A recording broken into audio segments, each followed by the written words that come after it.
خير أمة أخرجت للناس تأمرون بالمعروف وتنهون عن المنكر وتؤمنون بالله ولو آمن أهل الكتاب لكان خيرا لهم منهم المؤمنون وأكثرهم الفاسقون. بسم الله الرحمن الرحيم. الحمد لله رب العالمين، والصلاة والسلام على أشرف الأنبياء والمرسلين نبينا محمد وعلى آله وصحبه أجمعين. قال المؤلف رحمه الله: باب لا يذبح لله بمكان يذبح فيه لغير الله. محترم رونو، مصنف رحمه الله چې په موضوع د توحید باندې کوم کتاب لیکلی دی ډیر نایاب او بهترین کتاب دی، ځکه چې د توحید د عقیدې پوره وضاحت او د هغې مکملات چې په څه باندې توحید کاملیږي او همدارنګه د هغې متضاد کارونه چې څه باندې توحید د منځه ځي او همدارنګه هغه کارونه چې په هغې سره د توحید کمال ختمیږي، دا ټول مصنف رحمه الله په ښکلي انداز سره راوړي دي. دا باب چې کوم مصنف رحمه الله ذکر کړ د دې عنوان دی چې لا يذبح لله بمكان يذبح فيه لغير الله. په کوم ځای کې په کوم دربار کې چې د غیر الله دپاره ذبح کیږي، نو په دغه ځای کې به د الله دپاره ذبح هم ناروا وي.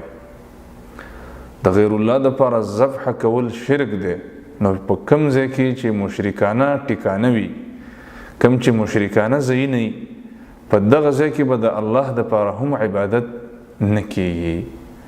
وجه څه ده؟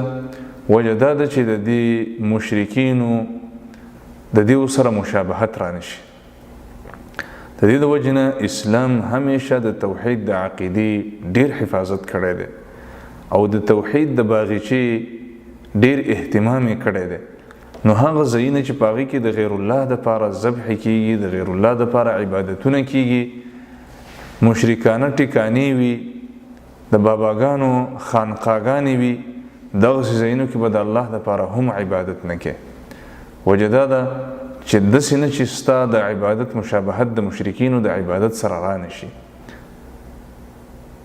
همدا مناسبت دی چې په اسلامي تعلیماتو کې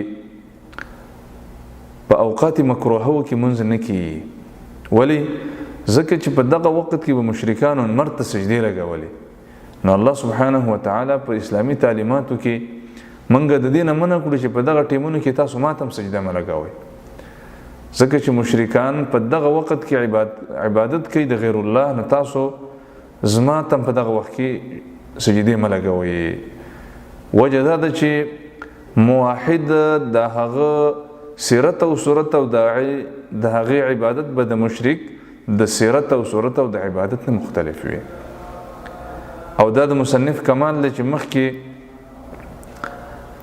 مصنف رحمه الله دا باب ذکر کړي چې الذبح لغیر الله شرک، د غیر الله دپاره ذبح کول، قرباني کول شرک دی.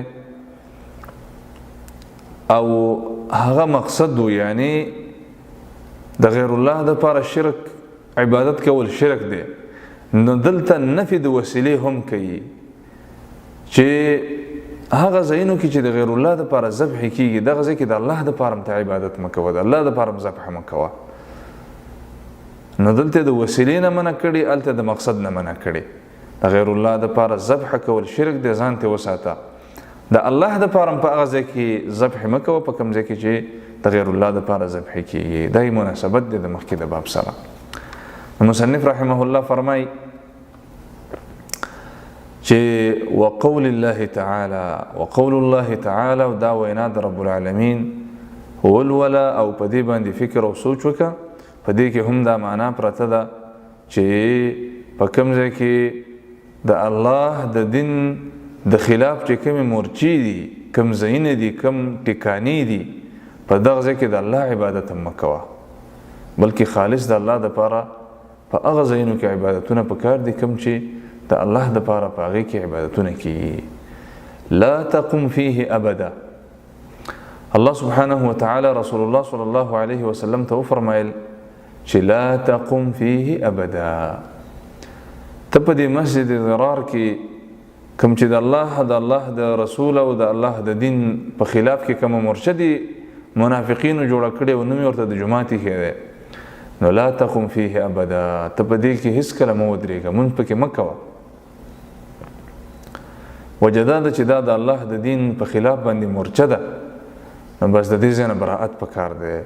د مشرک نه بم براءت کې، د مشرک د عبادت نه بم براءت کې، او مشرک چې په کوم ځای کې عبادت کوي د هغه ځای نه بم براءت کې. ځان به سوچم واحد مؤمن جوړ کړي.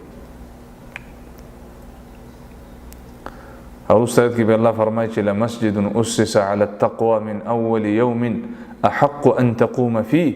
هغه مسجد چې د اول ورځې نه د الله په تقوا باندې جوړ شوی، په هغې کې ودرېږه، په هغې کې عبادتونه کوه. خپل ځای د مشرکانو د ځای نه بیل کا، څنګه چې زموږ عبادت د مشرکانو د عبادت نه بیل دی، هغوی د غیر الله عبادت کوي، موږ د لوی الله عبادت کوو. نو همدغه رنګه به موږ د هغوی هغه ځایونه هم د هغوی نه بیلوو په کوم ځایونو کې چې هغوی د غیر الله عبادتونه کوي. نو دې کې دا مسله ثابته شوه. اوس مصنف رحمه الله یو حدیث راوړي، امام ابو داود رحمه الله حدیث راوړی،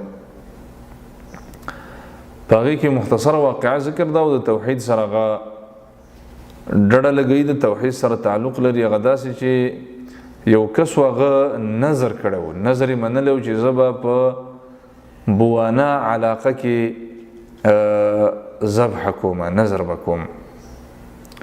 نو د الله رسول نه تپوس وکړه چې زه په دې بوانا علاقه کې ذبح کوم، نظر مې منلی. نو د الله رسول ورته وفرمایل چې آیا په دغه ځای کې خو به مشرکانو د غیر الله دپاره ذبح نه کولی؟ نو دیو صحابه ویل یا رسول الله نه، په دغه ځای کې مشرکانو ذبح نه کولی. بیا د الله رسول وفرمایل چې آیا دغه ځای کې خو مشرکان راجمع کېدل نه په خپلو اخترو او خوشحالینو کې؟ صحابه کرام وفرمایل نه یا رسول الله. نو رسول الله صلی الله علیه وسلم وفرمایل چې اوس د خپل نظر پوره کړه. او یاد وساته چې د نظر پوره کول د الله په ګناه کې دا نشته دی، او هغه څه چې بني ادم نه مالک نه دی، نه په اختیار کې نه لري، نو په هغې کې هم نظر نشته دی. دا حدیث به ووایو او په دې کې مختصر فواید. عن ثابت بن الضحاك رضي الله عنه قال فرمای نذر رجل ان ينحر ابلا ببوانه.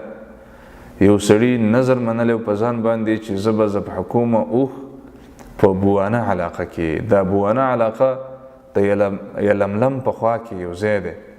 فسأل النبي صلی الله علیه وسلم، د الله د رسول صلی الله علیه وسلم نه پوښتنه وکړله چې داسې نظر مې منلی یا رسول الله په بوانه علاقه کې به اوښ ذبح کوم. رسول الله فرمایل فقال هل كان فيها وثن من اوثان الجاهلیة يعبد؟ آیا په دغه ځای کې د جاهلیت کوم بت و چې عبادت به کېدلی شو؟ قالوا لا. صحابه کرام ویل نه یا رسول الله. قال رسول الله صلی الله علیه وسلم فرمایل فهل كان فيها عید من اعیادهم؟ آیا په دغه ځای کې به دا مشرکان په خپلو خوشحالیو کې راټولېدل، اخترې به کولې؟ قالوا لا یا رسول الله. نه ای د الله رسوله.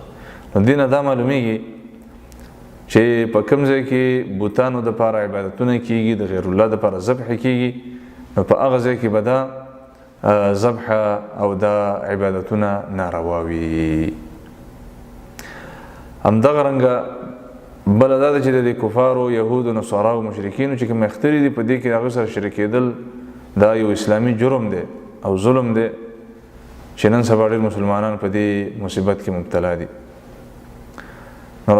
جواب ته ملاو شو چې نه یا رسول الله، نه په دغه ځای کې بوت د جاهلانو د مشرکانو او نه په دغه ځای کې مشرکانو عبادتونه کول.